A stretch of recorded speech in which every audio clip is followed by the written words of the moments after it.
Good evening. As we gather to remember and to honor the memory of Dr. Herbert Wigwe, CFR, and of course his wife Chizoba and his son Chizi. Our hearts are heavy, and we just have to try to encourage ourselves with the wonderful life and legacy he has. Herbert Wigwe was my friend.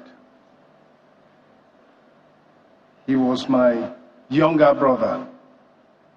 He was my aburo. And like all of us here, I feel deeply pained at his passing. I remember when I first met Herbert, 25 years ago. I was then Lagos Commissioner for Finance. And one morning, as I stepped out of the house, I saw Ike and Herbert striding down the driveway from the gate. They had come to market the services of GT Bank, or as it was then, Guarantee Trust Bank. They were young, energetic, vibrant, and brimming with self-confidence. And I knew then that these were two young men who were going to achieve a lot in their chosen careers and in life. And of course, so it has turned out. From that time, Herbert kept in touch. From time to time, he would come by and we'll sit in the study and basically go over the issues of the moment. He would come with ideas, options, alternatives as to how to help resolve the financial and economic issues of the day. And Herbert was so full of knowledge, so full of ideas. He was so creative in his thinking, and his optimism was both infectious and very, very encouraging. So when Herbert took over the reins of Access Bank, he kept in touch still, despite the huge amount of work he had, because as we all know, the international presence of Access Group today is the result of the relentless, the tireless work that Herbert and indeed his entire team put in. But despite that, he still had time for philanthropy. He was committed to it, he supported, and he gave his time to benefit the arts, sport, education, and of course, he did so much by way of helping good causes and helping individuals. And I must say personally, Herbert was of great help to me.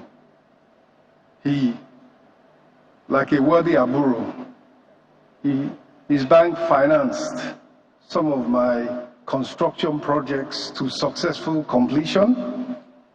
And he also, the Access brand, helped to sponsor my daughter-in-law's polo team internationally. And just a couple of days ago, as a result of a fallout of that, I was in Doha, and the Access brand was prominently displayed at the Qatar National Sports Museum. But you know, above all, Herbert gave me his time and his thinking. What I valued most about him was that the man had solutions. He was never at a loss. And so, on January 31st, I got speaking to Herbert, as we normally did, very late at night, that January 31st, at midnight, I told Herbert what I had on my mind relating to the issues of the day. His response was, "Egbon, I have an answer. I can help with that." He was in Lagos, I was in Abuja. He said, "I will come to see you in Abuja at 8 a.m. this very morning," because by then, of course, it was after midnight. And true enough, at 8 a.m. or thereabouts, we sat together and we shook hands on a number of initiatives that he would undertake with others to help resolve one or two things about the Nigerian economy. That was the last time that I spoke to Herbert.